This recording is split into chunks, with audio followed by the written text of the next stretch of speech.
Saya selaku Warden Pertubuhan Kebajikan Rumah Anak Yatim Aktif ingin mengucapkan ribuan terima kasih kepada pihak tuan-puan kerana menyumbang serta memberi kami makan.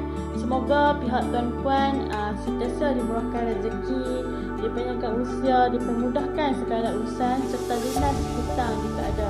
Sekian, terima kasih.